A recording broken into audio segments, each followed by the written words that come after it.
Hello and welcome back to my OOTP 19 series here with the Kansas City Royals.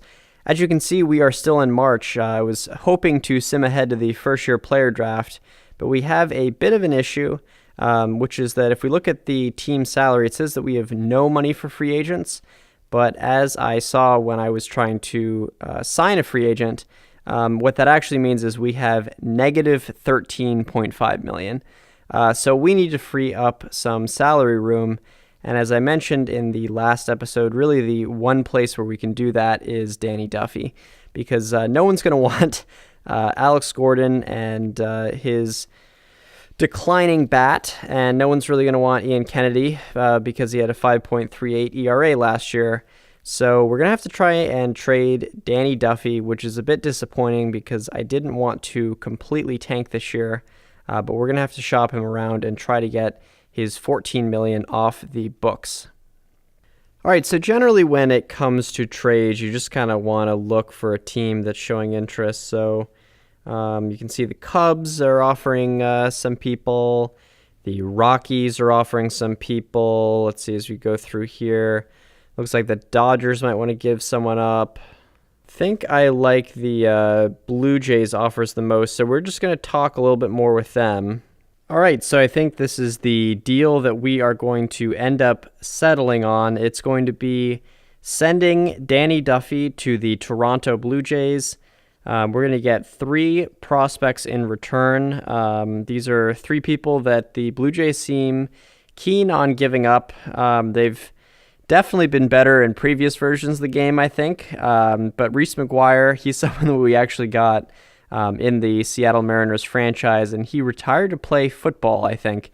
So I'm interested to see how he does in this version of the game. It says he has good leadership. I like the avoid K ratings and the defensive ratings for a catcher. If any of these other attributes just get a little bit better, like the contact or the discipline maybe, he could be a pretty good offensive catcher. So at the very least, a good backup catcher for the future.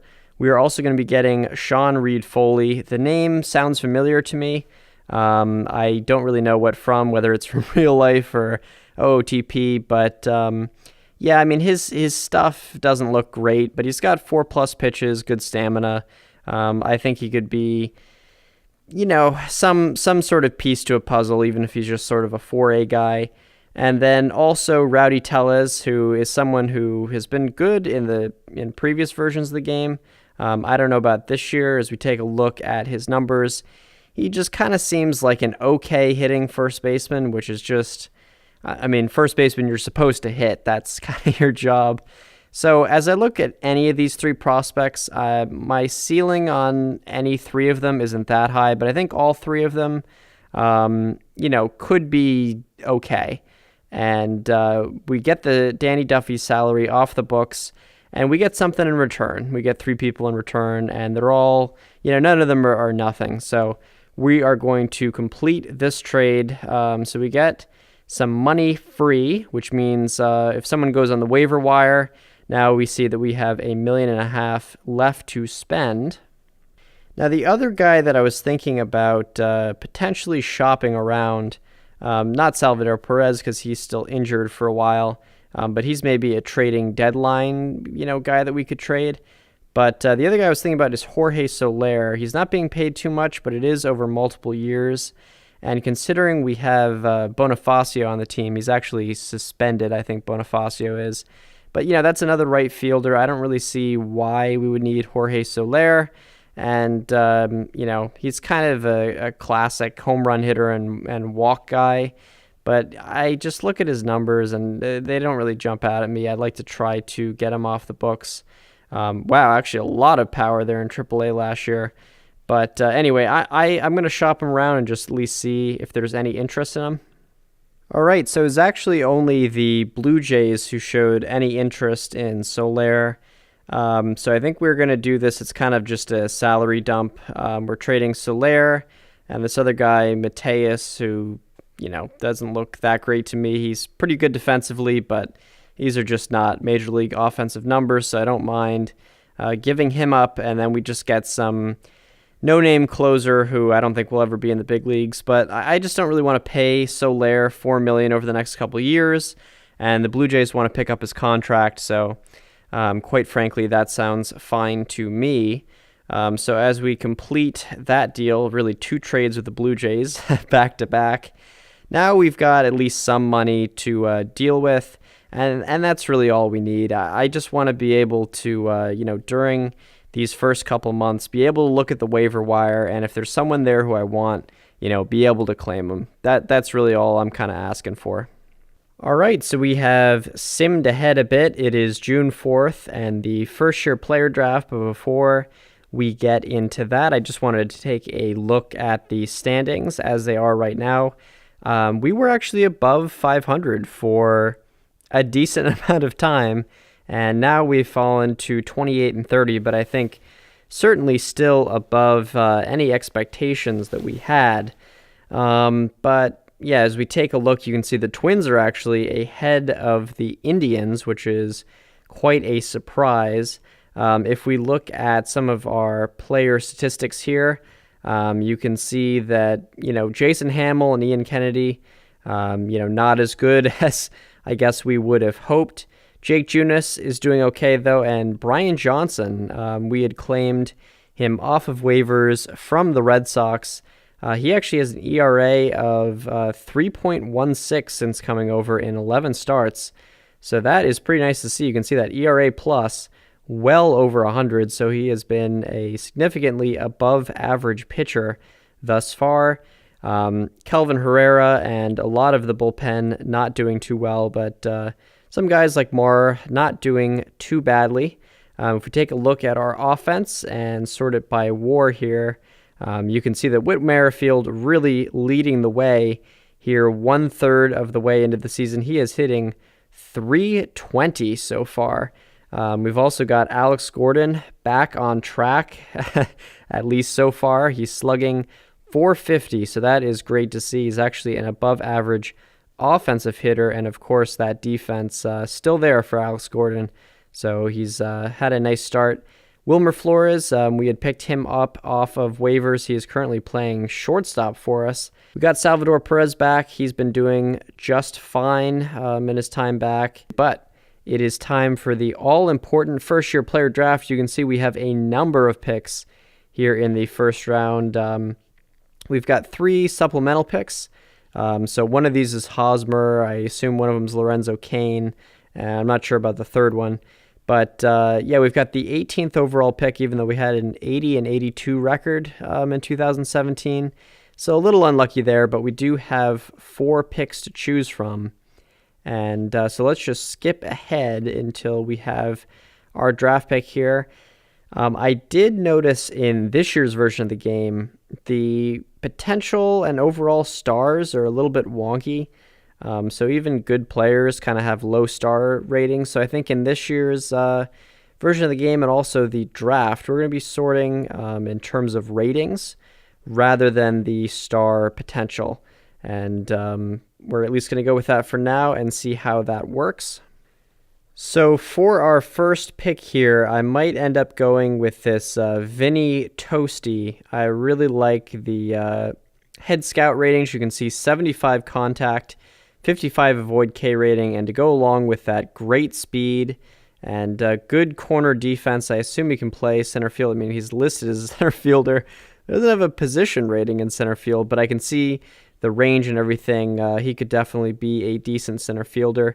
And even the OSA, I actually might like the OSA ratings better because they've got some power, but I don't think he really needs to be a power hitter.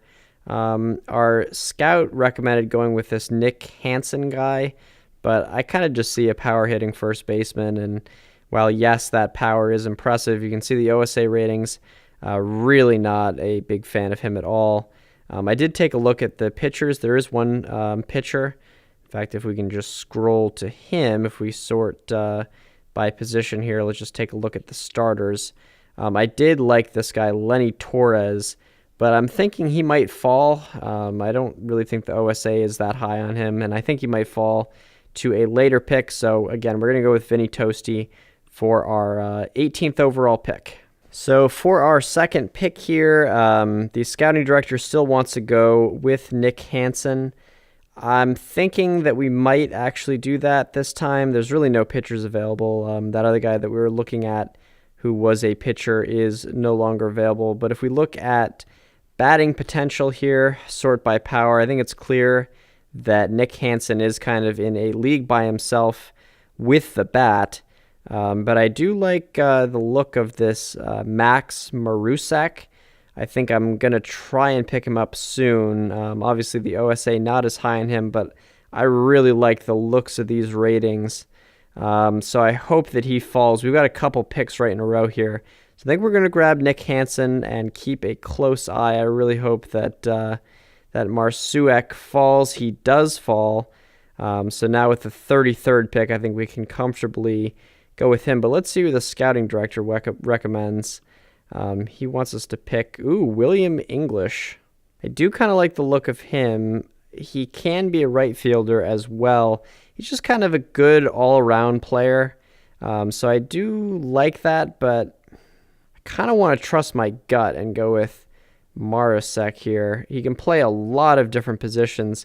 I really like this range and speed as well, although the OSA isn't quite as high on him there. I don't know. I think I'm going to trust my gut. I'm going to go with Marusek, and then maybe we can appease the scout with our last first-round pick. So with our last first-round pick here, our scout wants to go with this relief pitcher. To that, I say, hell no. I think I might go with this Griffin Conine, though. Obviously, our scout likes him a lot, and the OSA just kind of views him as a more well-rounded, but not necessarily worse player. Obviously, he's going to strike out a lot, but I really like the contact. He's got some home run power, got some discipline.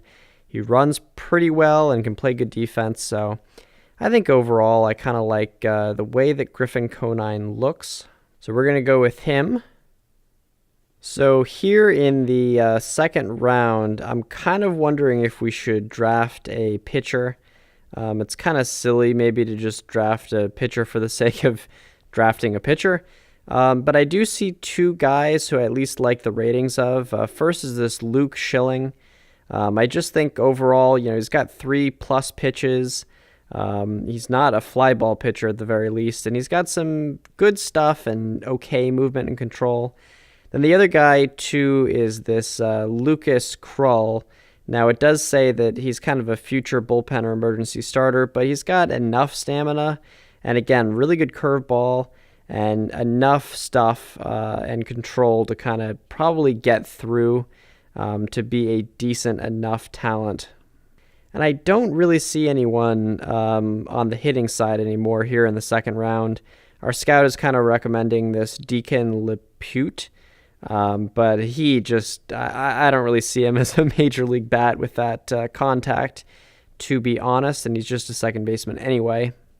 So I think I am going to go with Luke Schilling for our second round pick. So here in the third round, I can see that Lucas Krull fell, so he is still available as a pitcher. I think I am going to go with him just to get another arm. Again, just kind of look like the looks of the ratings here. So let's see how he works out for us.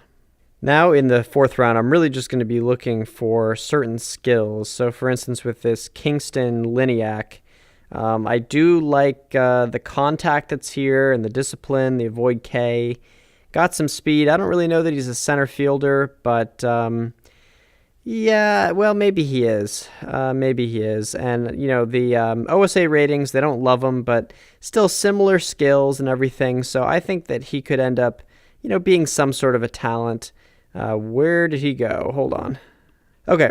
Found Liniak. So yeah, we're going to take him next here in the fourth round.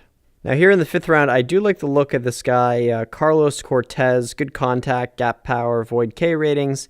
He's a second baseman, but, we're kind of getting down here in the fifth round, and I think he's got some good skills that are above and beyond, what else I see on the board here. So let's go with Cortez. And I think from here, I'm just going to let my scout do the rest. Yeah, I don't really see anyone I want. So let's just let the scout complete the draft.